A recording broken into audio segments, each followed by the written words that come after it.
Ele vai trazer uma palavra para nós nessa noite, que o Senhor possa estar usando a vida dele. Pai, nós colocamos a vida do teu filho diante do Senhor, que ele seja, Senhor, um canal, Pai. Ó Deus, que não seja ele, mas que seja o Senhor a falar através da vida dele. Abençoa a vida do teu filho, abençoa a minha casa, a minha filha. Derrama a tua graça, Senhor, sobre o teu filho. Pai, em nome de Jesus, nós colocamos o nosso coração diante do Senhor e o nosso ouvido sensível à voz do teu Espírito. Ministra em nosso coração, fala conosco, Espírito Santo, porque nós estamos aqui e precisamos do Senhor. Precisamos ouvir aquilo que está no teu coração para o nosso coração, e que nós não sejamos somente ouvintes, Espírito Santo, mas que nós também sejamos praticantes da tua palavra. Te louvamos e te agradecemos por esta oportunidade de estarmos aqui nessa noite, engrandecendo o teu santo nome. Obrigado, Jesus, porque tu és o leão da tribo de Judá. Obrigado, Senhor. Aleluia. Glória a Deus. Amém? Aleluias. Vou começar com uma pergunta aqui. Quem aqui que acha que tem possibilidade, como cristão, orar 1 hora por semana a Jesus? Levante sua mão. Quem acha que ser cristão, você tem a condição de, no mínimo, você tirar 1 hora por semana para orar? Tem alguém que não tem essa possibilidade? Levanta a mão. Eu não consigo tirar 1 hora da semana para me orar. Alguém pode ser sincero. Pastor, eu não consigo. Eu tenho dificuldade. Você está imaginando? Uma semana tem 168 horas.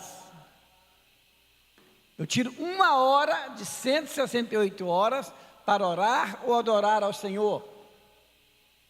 E o interessante é que aí eu tiro 1 hora, essa 1 hora, obviamente, como foi dito ali, é 1 hora por semana. Então toda semana você tira 1 hora para orar ao Senhor. E é interessante que você tira 1 hora, e você naquela semana você tem cobertura de 167 horas sobre a sua vida, sobre a sua família. Quem que não quer cobertura de oração sobre a sua vida 24 horas? Que igreja que não quer cobertura de oração 24 horas sobre ela? Que pastor que não quer uma cobertura de 24 horas de oração todos os dias sobre ele, sobre a família dele? Então essa que é a realidade do ministério de Gideões da oração. E o fogo arderá sobre o altar e nunca se apagará. Então talvez você que ainda não se prontificou a ser um Gideão ainda, converse com a coordenadora aqui para você entender a realidade disso, a importância disso nesses tempos. Você pode estar pensando assim, pastor, mas eu não sou crente ainda o suficiente eu ainda estou me preparando, eu estou em outro ministério, eu estou fazendo isso, estou fazendo aquilo. Se você está em outro ministério, então você vai ter que tirar 1 hora para você orar por esse ministério que você está exercendo. É 1 hora que você tem de fortalecimento. Então não importa qual ministério esteja, você tira 1 hora da semana e tem cobertura ininterrupta sobre a tua vida, sobre a tua família, em nome de Jesus. Eu repito isso para entender a importância que é isso nesses tempos.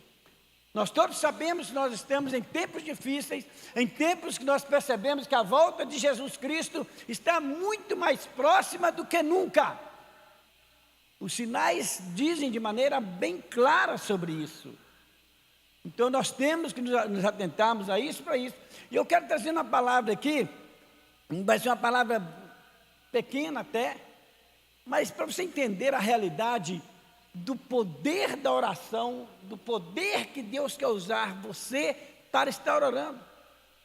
Deus não escolheu anjos para orar. Por isso não adianta eu chegar em anjo e pedir anjo, não adianta. Deus escolheu foi o homem para orar.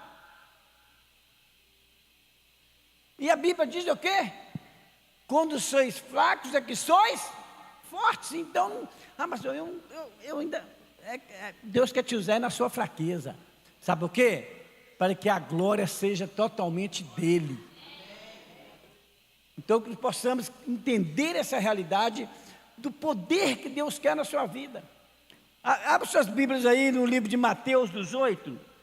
Eu tenho esse texto como referência para mim, com respeito à oração e o poder da oração que Deus quer usar cada um de nós, independentemente de conhecimento bíblico, não ter conhecimento bíblico, ou de cor, ou de qualquer, sem nenhum tipo de discriminação. Isso é o que Deus quer para cada um de nós, dentro da realidade da pregação.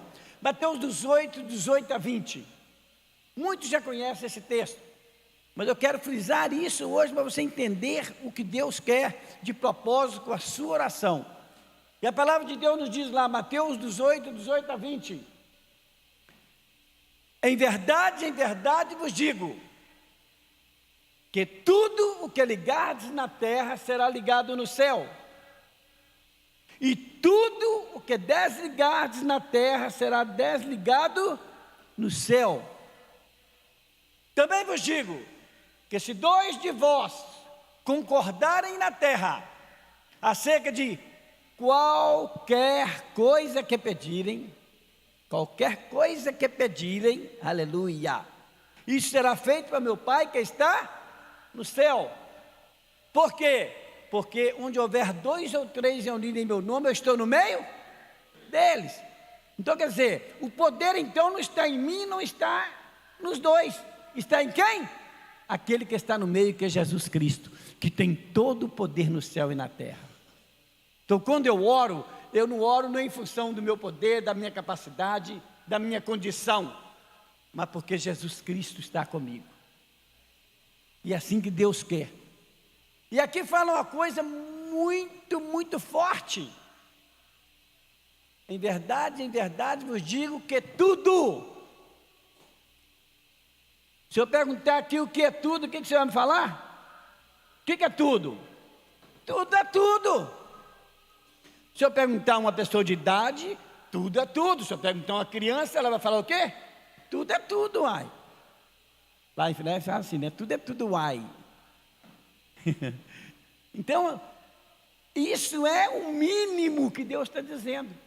Aí Deus ainda repete, Jesus repete de novo, né? Em verdade também vos digo o quê? Que se 2 de vós concordarem na terra acerca de qualquer coisa que pedir. O que é qualquer coisa? O que é qualquer coisa? Qualquer coisa é qualquer coisa. Você está entendendo? Esse é o limite que Deus está dizendo da oração que vai sair da sua boca. Nós é que limitamos a realidade do poder de Deus em nossa vida. Aí você pode pensar assim, pastor, mas tudo e qualquer coisa que está dizendo é Jesus, não sou eu. Agora o que acontece que nós temos que entender? Temos que racionalizar. Tudo implica o sim e o não. Então eu tenho que orar para tudo. Quem vai dizer sim ou não, vai ser quem? Aquele que é o Senhor do tudo e de qualquer coisa, que é Deus, que é Jesus. Então você pode orar por qualquer coisa, você pode orar por tudo. E qualquer que seja a resposta de Deus, vai ser a resposta quê? Daquele que tem o todo o poder do tudo e de qualquer coisa. Esse é o mínimo que Deus quer de cada um de nós. Por isso, quando o Gideão da oração chega ali na torre e ele ora, meu amado, não tem como não acontecer milagres. Não tem como não acontecer milagres. Nós temos exemplos assim, inúmeros de milagres que Deus faz através do ministério. Nós estamos em 75 nações, na África orando, na Ásia, em tudo enquanto lugar do mundo, tem pessoas orando ali, de hora em hora. Nesse momento agora tem pessoas orando por mim, tem pessoas orando por você que já é Gideão, tem pessoas orando por esta igreja que é Gideão, que tem o ministério de Gideão. em todas as línguas. Porque os alvos, o quê? É da igreja do Senhor. O ministério é interdenominacional, ou seja, é a igreja do Senhor orando sobre a terra. Não é a Neá, não é a Lagoinha, não é a Nibeles, é a igreja do Senhor. E é isso que Deus quer nesses tempos. Que a igreja entenda essa realidade. Para o quê? Porque nós estamos em guerra, não. É interessante que no curso, né? Para quem vai estar fazendo curso aqui amanhã? Levanta a mão aí. Né? Quem não está fazendo, irmão, não arruma um jeito. Se você puder, parece que tem mais umas 5 vagas lá, não tem? Tem mais? Tem um pouquinho de vaga lá. Decida e venha amanhã no curso. É onde você vai entender o que é A ou B. Aprendendo a orar com a Bíblia. Ou seja, tudo sobre oração, o quê? Dentro da Bíblia. Então não está falando o quê? De uma teologia, de uma igreja cis ou B. É oração na Bíblia. O que você pode orar dentro da Bíblia. E quando você ora segundo a vontade de Deus, como não acontecer? Como não acontecer? Porque Deus tem compromisso em cumprir o quê? Toda a sua palavra. Porque Deus sempre testifica nesse aspecto. Por isso esse texto aqui nos fala dessa realidade que nós temos que crer nisso. Agora tem algo interessante que nós temos que entender o quê? A vida é fruto de escolhas. E muitas vezes nós não vivemos a realidade do poder de Deus, não vivemos a realidade do que Deus quer com cada um de nós, porque o quê? Porque a escolha está em mim, está em cada um de nós. Tem cada um. Quando você pega a igreja, a Lagoinha tem mais, nós estamos com mais de 100 mil membros, né? Lá, a sede não está? Só a sede, né? Então você imagina, 300 gideões em 100 mil. Agora é porque Deus chamou só 300? Não. A oração é o quê? É algo que está para todos, sem exceção. Da criança ao mais velho.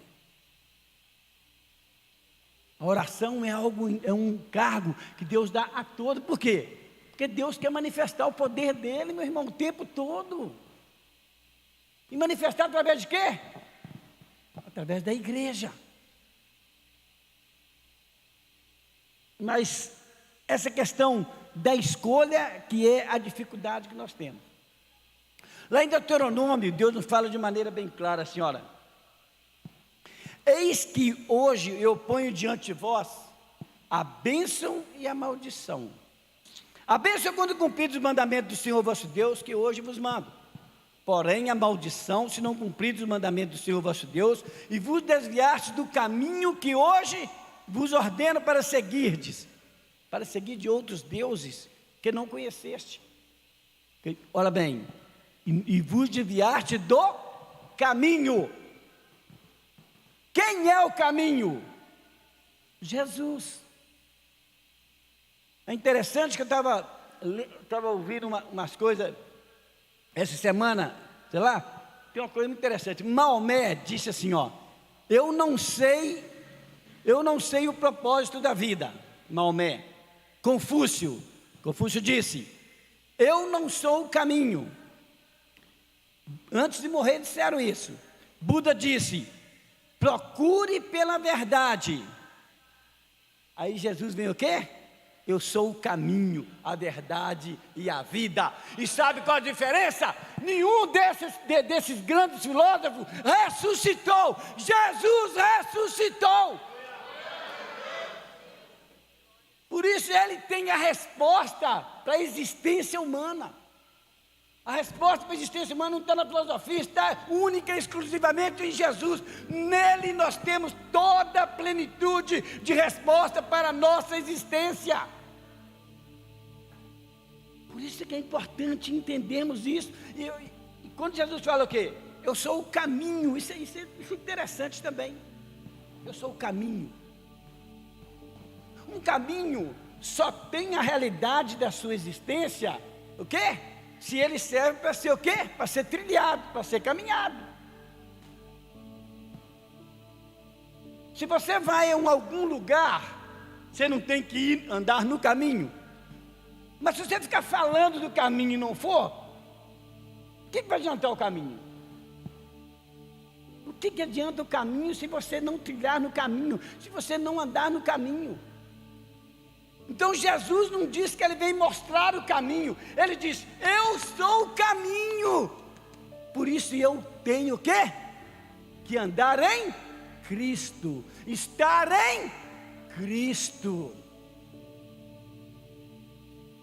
E para você andar num caminho, nós temos diversos caminhos na nossa vida. Nós temos o caminho de um casamento.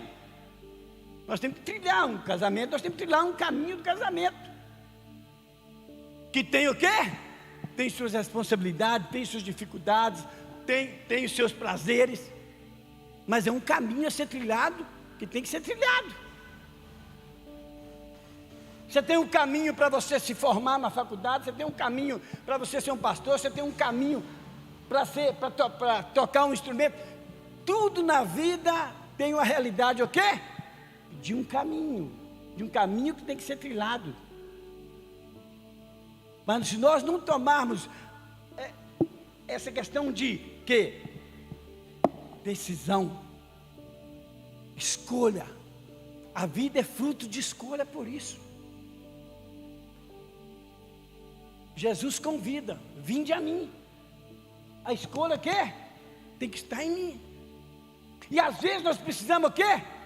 Simplesmente o quê? Do primeiro passo, mas muitas vezes as pessoas ficam paralisadas. Você sabia que você pode estar, amado, todos nós aqui temos uma história de conversão, cada um de nós. Todos nós estávamos numa determinada posição. N posições aqui. Lá dentro do pecado. O dia que você deu o primeiro passo, o que acontece? O primeiro passo, a primeira coisa que o primeiro passo faz é o quê? Você já não está naquela posição mais. E agora o quê? Prosseguir. Prosseguir. Você entendendo que o quê? Jesus Cristo é o caminho. Então, esse caminho nós temos que trilhar, porque nós cremos em Jesus, nós amamos em Jesus. Ninguém trilha o caminho de um casamento com o inimigo, trilha. Alguém escolhe o inimigo para casar? Não, né? Você escolhe o pior lugar para você trabalhar, o lugar que você não consegue, você vai escolher esse lugar? Todos os caminhos que nós escolhemos na nossa vida, nós temos que ter no mínimo o quê? Nós temos que ter algum tipo de intimidade com relação a esse caminho. Então, buscar essa realidade, dessa intimidade com Jesus, que é o caminho, aí é que entra o fator da oração. Não tem como você trilhar um caminho com Jesus sem ter intimidade com Ele. Jesus anda com intimidade. Todo caminho que nós temos que percorrer tem que ter intimidade. E a oração e a adoração é o quê? É a maior intimidade que nós temos para com Deus. Podemos correr para lá, correr para cá, fazer isso, pintar e tal. Deus quer o quê? Intimidade da oração. No curso, então, você aprende todos esses aspectos, entender isso, como o homem perdeu isso e que Deus quer recuperar isso o tempo todo. Deus está dizendo para o homem: tornai-vos para mim e eu me tornarei para vós. O tempo todo Deus está falando. Quando Adão pecou, a palavra de Deus, a primeira palavra que saiu da boca de Deus para Adão foi o quê? Por que você fez isso? Você não devia ter feito isso. Foi isso que Deus falou com ele? Não. Deus falou com ele o quê? Onde estás? Essa foi a primeira palavra que saiu da boca de Deus após o pecado do homem. Onde estás? Ou seja, Deus está dizendo: volta para mim. Volta para mim, aí não é o seu lugar. Aí não é o seu lugar. Deus quer de nós uma posição na realidade do caminho que é Jesus. E para isso nós temos que voltar nessa realidade da intimidade, da oração e da adoração. Oração e oração não depende de nome de igreja, não depende de nada. É Deus. É Deus, é a plenitude de Deus. Orar, adorar, pregar a palavra. Essas três coisas é o comum da igreja, é o básico de qualquer igreja. Tem que ser isso. Orar, adorar, pregar. Então nós temos que entender isso. Por isso que é importante esse aspecto. Por isso que Deus nos chama a atenção em alguns aspectos, que é a dificuldade nossa, o quê? É a questão, o quê? De amar o mundo. E para fazer a escolha de seguir a Cristo, né? De ter intimidade com Cristo, Cristo não nos promete as coisas do mundo, Ele nos promete uma eternidade no céu. Às vezes as pessoas vêm procurar Cristo por causa das coisas do mundo. Eu quero isso, eu quero aquilo. Eu quero uma mulher assim, eu quero uma casa assim, eu quero um carro assim, eu quero... O que Jesus tem para conosco, o quê? É uma plenitude de eternidade no céu. Tudo que você conquistar aqui vai passar. Vai acabar, vai passar. Agora, não estou dizendo, então Deus não abençoa. Deus abençoa sim, quando a nossa prioridade não é o quê? As coisas do mundo. Buscai primeiro o quê? E o quê? Todas as coisas? Então, essa que é a realidade que Deus quer em nós. Mas a prioridade é o quê? É o reino de Deus. Não é cair na filosofia do mundo, é o quê? Que é o ter para ser. É uma das coisas que o cristianismo se perdeu muito, né? Quando apareceu a teologia da prosperidade, é o quê? Ter para ser, ter para ser. Você tem, você é abençoado. Você não tem, você não é abençoado, você é amaldiçoado. Distorcendo totalmente a realidade da palavra de Deus. A realidade de Deus é o quê? É ser para ter. Seja o que Deus quer e o propósito que Deus quer com a sua vida, que você o quê? Você terá todas as bênçãos, porque Ele é Senhor de tudo. Ele é Senhor de tudo. Ele é Senhor de tudo. Por isso que não ameis o mundo, nem o que há no mundo. Se alguém ama o mundo, o amor do Pai não está nele. Porque tudo que há no mundo, a concupiscência da carne, dos olhos, a soberba da vida, não vem do Pai, mas do mundo. Lá 1 João 2,15, 16. Ali fala concupiscência. Concupiscência é o quê? Concupiscência é desejo. Por isso que a nossa vida, ela se move por desejo. Esse aqui é o que o diabo mais age para penetrar na realidade e nos tirar da realidade do caminho de Deus, da intimidade com Deus. Ele vai no desejo de cada um. Né? Eu acho que quando eu estive aqui, eu até falei sobre isso. Né? O desejo, ele antecede o pensamento. Por isso que muitas vezes, quando Jesus falou assim, olha, é muito bacana que Jesus, né? Jesus é fantástico. A gente estuda, mas Jesus já falou tudo antes. A gente estuda os caras, tudo, Freud, só que Jesus já falou tudo antes. Na faculdade eu falava, mas Jesus já falou isso. Eu azucrinava lá na faculdade, porque eu pegava as coisas e falava, mas Jesus já falou isso. Esse cara, não, esquece, não fala isso não. Fala de religião aqui não. Mas Deus já tem tudo na Bíblia. Tudo que esses caras falam está na Bíblia. Eu até costumo dizer, tem filósofo aqui dentro aqui? Filósofo é um papagaio do que alguém falou alguma coisa. Você viu o filósofo, né? Fulano de tal falou isso, não sei que ela falou isso, falou aquilo. E você, o que você fala?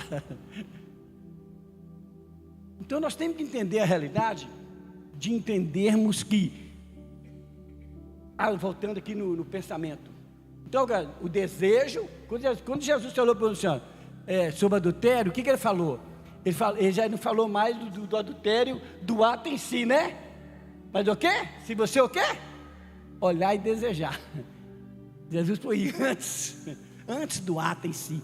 O ato já se concluiu lá no desejo do coração do homem, do adultério.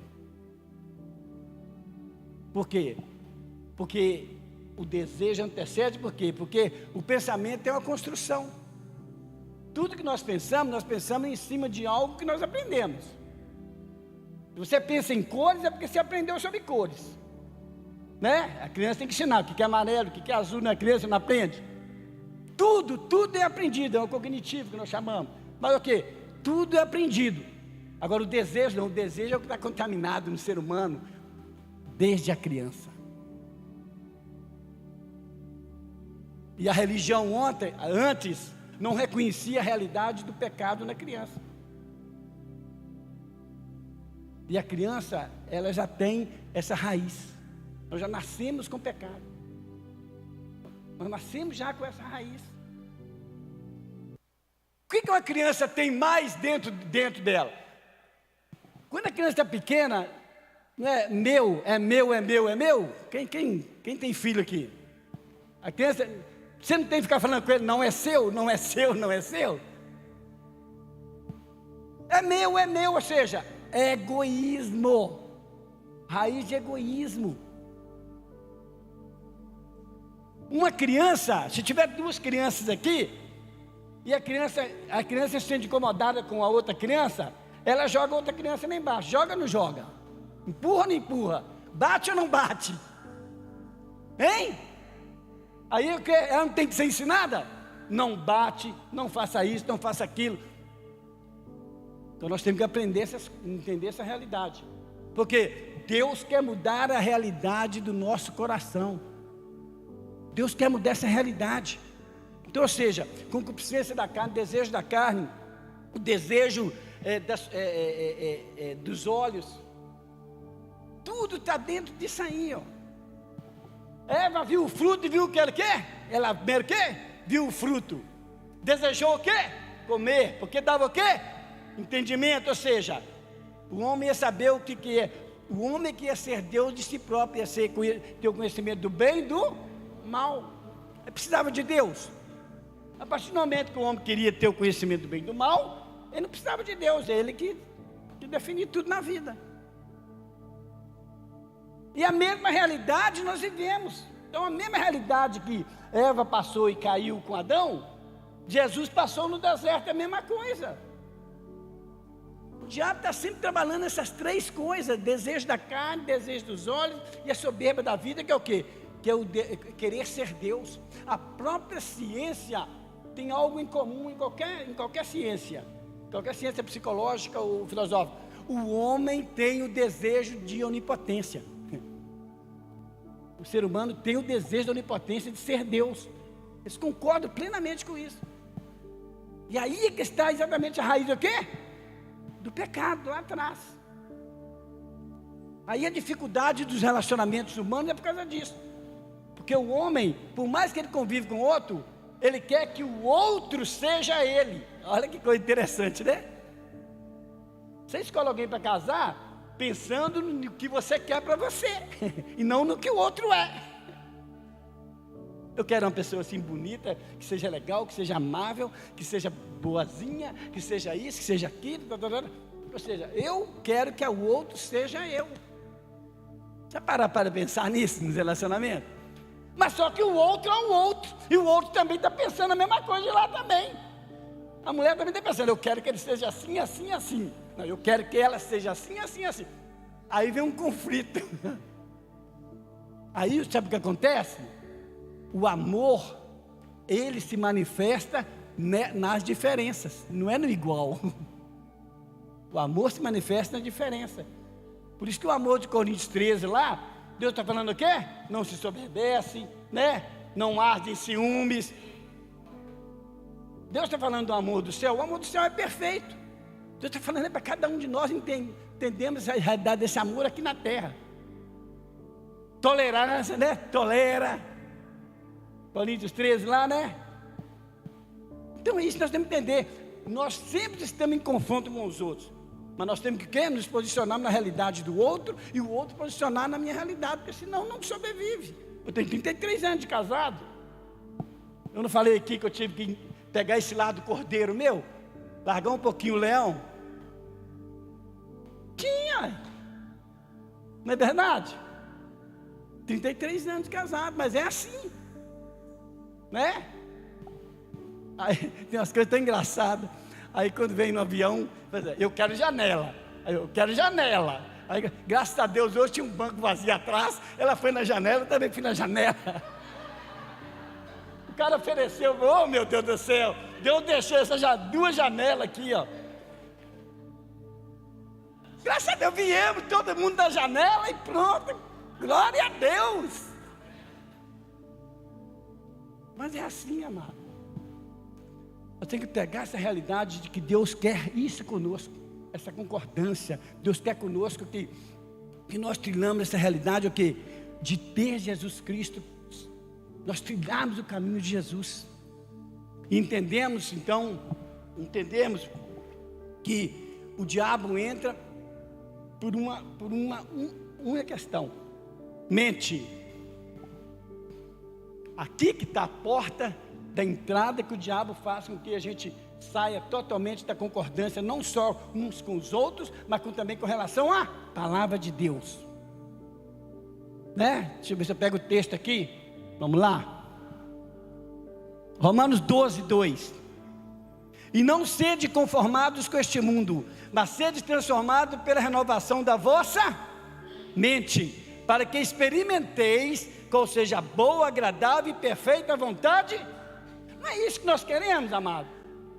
Fazer a boa e agradável, perfeita vontade de Deus. Quem não quer isso? Quando a gente conversa, a gente não faz de tudo para não falar errado, para não falar um palavrão, para não pecar, para não mentir, não é verdade? Quando a gente converte, de repente você vai e tropeça, né? Porque ainda tem aquela raiz ainda está precisando o quê? Ela precisa ser o quê? Transformada ainda.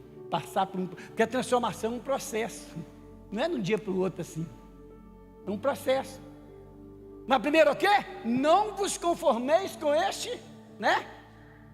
Com este mundo. Primeiro que não conformar. Conformar é o quê? Tomar a forma de. E como se toma a forma de? É à medida que a gente engendra mais nas coisas do mundo do que nas coisas de Deus. O que você ouve na televisão, talvez você acredita mais do que o que está escrito na Bíblia. O que você ouve lá na internet, ou na televisão, ou no livro lá que a pessoa lê, ela acredita muito mais do que o quê?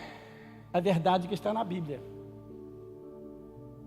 Então o diabo faz isso. Ele tenta sempre nos conformar, né? As coisas, a vontade do mundo, as ideologias do mundo. Nós passamos por toda essa briga ideológica aí, por quê? Porque o homem está brigando para a minha ideia que é certa. Não, é a minha ideia que é certa, é a minha ideia. Ideologias, coisa do homem, de um coração o quê? Corrompido, perverso, coração contaminado. Aí Deus fala o quê? Mas transformar, o que é transformar? Transformar é você entender a realidade da sua forma, e você o quê? Com a sua forma, Deus criar uma nova forma em você. Como? De que maneira? Moldando em Jesus Cristo. Deixe-se ser moldado por Jesus Cristo. Com relação a isso, como que Jesus faria? Com relação a isso, o que Jesus falaria? Com relação a isso, o que Jesus pensaria? O tempo todo. Isso é que é ser transformado. E isso é um processo, tá? É importante também dizer isso, porque eu tenho que reconhecer que eu sou pecador, e que eu preciso da misericórdia de Deus sendo renovada todo dia, cada manhã. Todo dia Deus tem que renovar a misericórdia conosco, seja o pastor, seja o Vanderlei, seja qualquer, tem que renovar todo dia essa misericórdia, porque somos pecadores. Amém? Então eu quero finalizar aqui nesse sentido. Porque os meus pensamentos não são vossos pensamentos, nem os vossos caminhos, meus caminhos. A partir do momento que nós entendemos a realidade, primeira coisa, para nós entrarmos na realidade de Deus, o quê? Arrepender. Arrepender é fundamental. Duas coisas: humildade para reconhecer que é um pecador, humildade para reconhecer o erro, para você, então, o quê? Você ser transformado. Humildade é o quê? Humildade é não ter dinheiro, é ser pobre. Tem nada a ver humildade com pobreza. Humildade tem a ver com humus, tem a ver com barro. Você entender que você saiu foi do barro. Por isso que a palavra humildade vem do humus. A palavra homem vem de humus. O homem reconhecer que ele veio do barro. Por isso que o diabo tenta quebrar exatamente esse conceito, né? Não tem que existir homem e mulher, não. É coisa diabólica, né? Nós somos uma única raça, não tem raça preto, branco, azul, não, só existe uma raça, a raça humana. O resto é um homem que cria dentro da sua ideologia, para quê? Para fragmentar a verdade de Deus, e a verdade de Deus é única, ela não é, cada dia eu penso uma coisa diferente, não. Então, que possamos então criar essa realidade no nosso coração. Humildade, arrepender. Já falei aqui da outra vez que eu vim. Ação de voltar para o outro. Isso é arrepender. Ação, voltar, pender, alto. Ação de voltar para o outro. Isso é arrepender. Por isso, arrependimento tem que ter ação. Tem que ter fruto de arrependimento, como diz a Bíblia. Atitude de mudar, de voltar para Deus. Para finalizarmos, aí nós vamos entender a realidade de quê? Filipenses 4,13. Tudo se torna possível ao homem que anda no caminho do acordo com a palavra de Deus. Filipenses 4,13. Tudo posso naquele. Mas eu quero ouvir todos falando. Tudo posso. Tudo posso. Então, saiba ouvir o sim de Deus, saiba ouvir o não de Deus. O não de Deus evita que eu caia no precipício. O sim de Deus entrega a bênção na minha mão. Então não adianta eu ter o sim às vezes e não ouvir o não, e com a bênção eu cair no precipício. E aí não adianta nada. Amém? Vamos orar então em nome de Jesus, que esse é o princípio. Amém? Coloque-se de pé. Aleluias. Eu quero chamar aqui a pastora Fátima. Aleluias. Ramachuni kirika hamalamashiri kema. Charanalamash bikatalamanas. Coloca a mão no seu coração. Fala com o papai. Fala: Deus, olha para dentro de mim. Olha para dentro de mim, Senhor. Vê o que é necessário. Me lapida, me transforma, me muda. Porque para mim experimentar a boa, perfeita e agradável vontade dEle, eu preciso passar por essa transformação. Oh, yandaramachandaramanai, hidanamanai, shederemaramachei. Queremos experimentar, Senhor, a Tua boa vontade, Senhor. Yandaramachandaramanai. Senhor, levanta mesmo o Teu povo, Andaramanai. Senhor, precisamos reconhecer que precisamos de Ti, Senhor. Precisamos do Senhor. Sem o Senhor nós nada somos. Deus, como o Senhor tem procurado, Aramachanda, Aramanai, os verdadeiros adoradores, Adarabachai, que Te adoram em espírito e em verdade, Adarabachai. É isso que o Senhor procura, Adarabachai. O povo, Adarabachai, que se prostra, Adarabachai, que reconhece, Ananás, Xederebachei, que Ele é o Senhor, Alabaxadarajei. Fala para Ele nessa noite. Oh, Yananabarabachai, Hidanamanai, oh,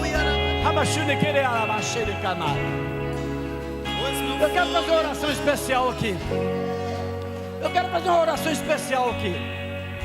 Você que está aqui nesta noite, Deus trouxe você aqui para você ouvir esta palavra e você criar a realidade de querer estar no caminho com Jesus Cristo. Talvez seu casamento esteja passando por uma dificuldade, por uma adversidade. Talvez sua vida profissional esteja também, você está querendo largar até a sua vida profissional.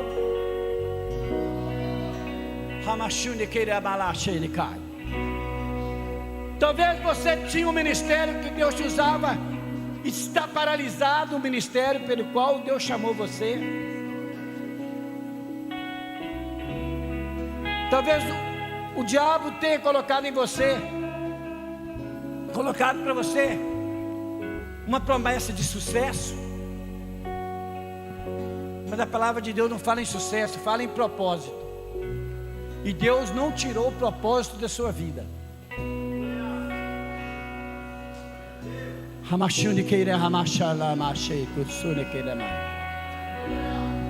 Talvez você esteja com o coração ferido. Talvez você esteja com o coração ferido, com o coração amargurado até que você com você mesmo. Você está com sentimento de culpa com relação a você mesmo, se culpando. Talvez você esteja com pessoas culpando você o tempo todo. E eu quero fazer uma oração aqui para quem quer se colocar na presença de Deus aqui para nós estarmos orando. Você não vai vir aqui por causa de Vanderlei, nem por causa da pastora Fátima. Você vai colocar o seu coração no altar aqui, porque você quer a realidade de Deus na sua vida. Você que quer receber a sua oração, vem aqui à frente, vem aqui à frente. Vem aqui à frente, vem aqui à frente. Você vai entender o poder da oração de Deus agir na sua vida.